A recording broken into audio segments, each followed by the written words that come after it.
Lorsque j'ai eu 21 ans, je me suis inscrit à un mastermind qui m'a coûté 24 000 euros. C'était il y a un peu plus d'un an maintenant. Et ça fait un an que je suis dedans. Je vais t'expliquer les 4 choses principales que j'ai apprises dans cette vidéo. Salut à toi, je m'appelle Noé, Cellophat sur les réseaux sociaux. Je crée des vidéos sur cette chaîne, sur ma chaîne secondaire qui est ma chaîne business. J'ai une autre chaîne principale, je fais des vidéos sur Instagram.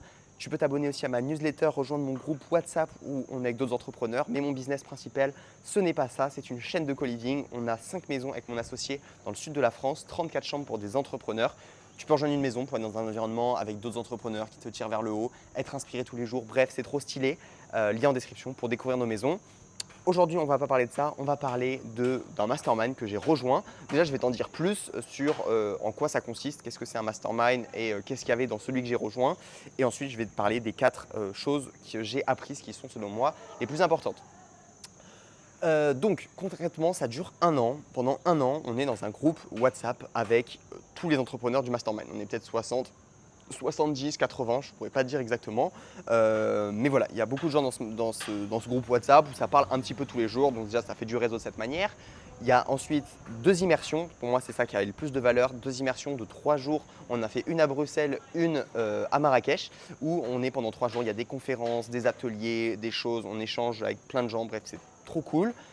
Une fois par mois, on peut aller dans les bureaux des créateurs, donc qui s'appellent Equity, qui sont sur la Côte d'Azur. Et on brainstorm, pareil, on travaille une journée. Tu travailles une journée sur ton business avec des personnes autour de toi, plein d'autres personnes. Et les créateurs du mastermind peuvent t'aider, ainsi que les autres membres du mastermind. Il y a des visios 3 fois par semaine ou de groupe, et en plus tu peux réserver des appels one-one avec un des 3 créateurs qui ont chacun des compétences dans des domaines un peu spécifiques et complémentaires pour gérer une boîte et apprendre à prendre des parts dans des entreprises. Parce que la promesse, c'est ça, c'est prendre prendre des parts dans des boîtes, donc des pourcentages en gros de certaines boîtes en échange de ton expertise, et on va le voir, pas que ton expertise, mais ton environnement. Donc voilà, c'est ça la promesse. Moi, j'avais rejoint parce que de base, c'est ce que je voulais faire. J'avais des personnes que j'avais accompagnées, à qui j'avais donné des bons résultats, surtout en création de contenu, etc., qui m'avaient demandé, ça s'était fait naturellement, ils avaient des résultats de fou. Je m'étais dit, putain, je peux m'associer avec eux, ça pourrait être cool. Donc c'est pour ça que je m'étais intéressé à ce mastermind. Finalement, j'ai pris la décision de juste développer ma chaîne de co-living et de me mettre à fond sur ça. Quand il y a des personnes qui me demandent des coachings, ça arrive d'en faire, mais je ne suis pas allé jusqu'au stade encore de m'associer. Et j'espère qu'il y a du bruit à côté, ils sont en train de construire une maison. J'espère que vous ne l'entendez pas, c'est juste ici. Regardez la vue d'ailleurs, c'est insane, hein. Bref, je diverge. Donc voilà, dans ce mastermind, la chose qui a le plus eu de valeur à mes yeux, c'est la chose par laquelle je vais commencer, c'est bien évidemment le réseau. J'ai rencontré des personnes avec qui ça a très bien matché, d'autres plus ou moins. Et en fait, tu te fais tout simplement des amis entrepreneurs qui peuvent avoir plus de compétences. Alors, j'étais le plus jeune, oui, j'étais le plus jeune de ce mastermind. La moyenne d'âge, on va dire, c'était plus du, je sais pas, 30, 40 ans. Et du coup, même, ouais, 35, 40. Et du coup, j'ai networké avec des personnes plus âgées. Alors peut-être que du coup, je suis moins devenu ami, on va dire, facilement avec la majorité. Mais j'ai beaucoup appris de plein de personnes plus âgées. Je salue Gauthier d'ailleurs, avec qui j'ai super bien matché, qui est même venu vivre dans un de nos co-living pendant quelques temps. Donc pour moi, c'est ça qui avait le plus de valeur, rencontrer d'autres entrepreneurs en vrai, et d'autres entrepreneurs qui peuvent se permettre aussi de payer un mastermind à ce prix-là. Donc forcément, tu as des personnes avancées. Si tu sais poser des questions et que tu saisis les opportunités, ça peut être juste insane, juste d'avoir l'occasion de rencontrer ce genre de personnes. Et je pense que rien qu'avec le réseau, tu peux en fait, entre guillemets, on va dire, rembourser l'investissement que tu as fait. Et c'est ça pour moi qui a le plus de valeur. À savoir quand même que j'ai été surpris que certaines personnes se lancent, en fait, voulaient un petit peu se lancer leur projet. Et on rejoint quand même ce mastermind. Je me disais qu'il n'y aurait que des entrepreneurs vraiment avancés qui génèrent vraiment déjà beaucoup. Et en fait, non. Alors, ce n'est pas une chose qui est mal, mais c'est une des choses qui m'a quand même surpris. Mais après, voilà, il y a plein d'entrepreneurs qui étaient hyper avancés, qui avaient des boîtes qui faisaient des chiffres de ouf et tout. Et c'était hyper inspirant pour moi. Et rien que côtoyer ces personnes, ça avait beaucoup de valeur à mes yeux. Donc ça, c'était la première chose, le réseau. Deuxième chose, un truc sur quoi les 3 créateurs du mastermind appuient pas mal, c'est les 3 univers et j'ai vraiment, maintenant je vois le monde entrepreneurial avec ces 3 univers, qui est le monde des startups, le monde des boîtes corpo et le monde des boîtes à cashback, à cash flow. Cashback, pardon, à cash flow, donc qui génèrent du cash. Les boîtes plus corpo, donc ça c'est des boîtes on va dire plus classiques, et les startups, ça va plus être des boîtes qui font des projets innovants, qui vont peut-être lever des fonds, ce genre de choses. Et en fait, eux, ils prennent des boîtes, ils prennent des parts dans différents types de boîtes. Et du coup, je trouve ça hyper intéressant parce que c'est vrai que chaque univers a développé des compétences bien particulières. Genre, par exemple, dans le monde des boîtes à cash flow, donc on va dire par exemple les infopreneurs qui vendent des formations, ce genre de choses, ça va être des boîtes qui vont générer beaucoup de cash. Et eux, la logique un petit peu, c'est que tu as des boîtes qui génèrent beaucoup de cash, donc c'est trop bien, sauf que c'est un petit peu court terme. Et bien ce cash-là, tu vas pouvoir l'investir dans des boîtes plus corpo. Donc je sais pas, pour vous donner l'exemple, notre boîte avec des co-living, on ouvre des maisons, c'est un peu une boîte, on va dire classique, avec un fonctionnement classique. J'ai pas la définition d'une boîte corporate, mais boîte corporate, tu vois, je pense à Intermarché, genre je pense à une boîte, on va dire, avec un fonctionnement classique. Et ensuite, tu veux aussi mettre des tickets dans des startups qui vont lever de l'argent et peut-être devenir très grosses. Donc il y a déjà cette idée d'argent qui circule entre ces différents univers de boîtes si tu prends des parts un peu partout. Et ensuite, il y a les compétences utiles à chaque boîte qui peuvent être échangées. Genre les boîtes, par exemple, d'infopreneurs, on va beaucoup utiliser les réseaux sociaux, on va faire des lancements, on va faire des choses en ligne, etc. Enfin voilà, vous voyez tous les infopreneurs qui existent, comment leur fonctionnement marche. Et en fait, si tu prends ça et que tu l'appliques à des boîtes un peu plus corporate, un peu plus classiques, qui sont peut-être des boîtes un peu vieillissantes, etc., ça donne des résultats de ouf. Et pareil avec la logique de startup. Startup, ok, ils savent lever des fonds, etc. Et qu'est-ce que ça fait si on essaie de lever des fonds pour un autre type de boîte? Et en fait, mélanger un peu ces 3 univers qui, de base, il y a des cloisons entre, ce n'est pas des choses qui se mélangent forcément, et je pense que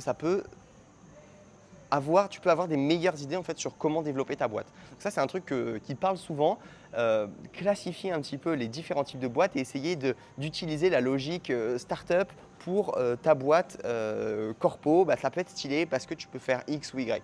Je ne sais pas si je me fais bien comprendre, mais c'est peut-être que ce n'est pas assez encore clair dans ma tête, mais j'ai un peu vu cette logique, j'ai vu qu'ils l'ont appliquée dans certains cas de figure et j'ai trouvé ça assez intéressant. Donc voilà, mélanger les univers business pour tout simplement avoir de meilleurs résultats. Ensuite, il y a un autre truc qui est que les personnes qui rejoignent ce mastermind sont souvent des personnes qui ont des compétences dans un domaine et se disent « oui, moi je sais tout ça, je vais pouvoir prendre des parts grâce à mes compétences ». C'est cool, mais en fait, tu continueras à dépendre de tes compétences et de ton temps pour pouvoir t'investir dans cette boîte et lui donner des résultats. Et eux, ils ont pris des parts dans pas mal de boîtes et leur logique, c'est d'apporter pas seulement leur expertise, mais en plus leur environnement. Quand ils disent environnement, c'est toutes les personnes qui sont autour de toi, c'est les personnes que tu connais, qui ont d'autres compétences. Et en fait, les compétences de un tel, plus moi ce que j'ai, ça va être incroyable et ça va faire amener beaucoup de résultats à la boîte dans laquelle tu peux prendre des parts. Et ça m'a donné quand même une réflexion différente sur quelques accompagnements que j'ai faits, que j'ai proposés. Voilà, des fois, il y a des personnes qui me demandent du coaching, ce genre de choses. Et en fait, amener ton environnement, ça a bien plus de valeur que juste amener de la compétence. Ok, tu sais ça, c'est cool, mais en fait, tu as aussi des prestataires que tu sais déjà manager, tu connais des bonnes personnes, tu connais en plus, grâce moi, au mastermind dans lequel je suis, si j'ai besoin de quelqu'un qui est bon en ads, je sais que je peux aller consulter un des 3 créateurs. Si j'ai besoin de quelqu'un bon en levée de fonds, je sais que maintenant je peux aller consulter aussi un autre créateur du mastermind qui a des compétences là-dedans. Et en fait, utiliser les compétences des autres pour pouvoir, toi, rentrer dans des boîtes et dire « t'inquiète, si tu as ce problème, je connais un tel qui pourra le résoudre », en fait, c'est beaucoup plus puissant et tu peux faire beaucoup plus de choses que juste si tu reposais sur les compétences que tu as. Donc, utiliser ton réseau pour accompagner des gens, pour prendre des parts dans des boîtes, utiliser tout ton environnement, tout ce qu'il y a autour de toi, ça a beaucoup de valeur. Donc, voilà une des choses qui m'a un peu changé l'état d'esprit sur comment aider des gens, même pour de l'accompagnement business. Mais en fait, je me rends compte que moi, il faut juste que j'aille trouver les bonnes personnes, etc. Et bam, ça peut faire quelque chose de très puissant. Un autre truc, dernière chose, le dernier conseil, ça va plus être sur la vision. Ils m'ont beaucoup parlé de la vision depuis le premier jour où j'ai rejoint cet accompagnement. Et j'ai trouvé ça bien parce que c'est pas seulement par exemple, pour reprendre l'exemple de prendre des parts, hein, parce que c'est quand même le sujet un petit peu principal, c'est primordial pour pouvoir prendre des parts avec quelqu'un, de lui amener une vision qui est encore plus grande que celle qu'il a. Ça, c'est un truc qui m'a aussi pas mal marqué. C'est-à-dire que quelqu'un, tu lui demandes quels sont ses objectifs, en fait, lui, il veut, je sais pas, faire 1 million par an. Est-ce que si tu lui présentes une vision pour faire 10 millions par an et que tu lui dis que tu peux l'aider à l'accompagner, est-ce que cette personne est OK que tu prennes un pourcentage de sa boîte? Logiquement, si elle a envie de vivre une aventure avec toi et que la vision vers laquelle que toi, tu peux imaginer, que tu as la capacité d'imaginer et peut-être après de matérialiser pour cette personne, est-ce qu'elle serait OK de te suivre dans cette aventure? Est-ce que du coup, elle aurait envie de vivre cette aventure avec toi? Possiblement.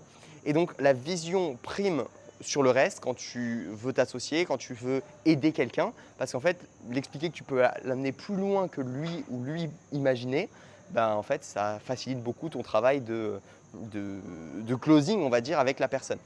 Dans l'idée de vision, il y a aussi ils m'ont parlé de la vision, donc là je te parle par exemple de la prise de part, mais ils m'ont aussi beaucoup aidé dans la vision avec par exemple mon associé. On s'est associés et ils m'ont dit avant même de regarder, tu vois, je demandais, on parlait de vous, comment vous êtes associés, etc.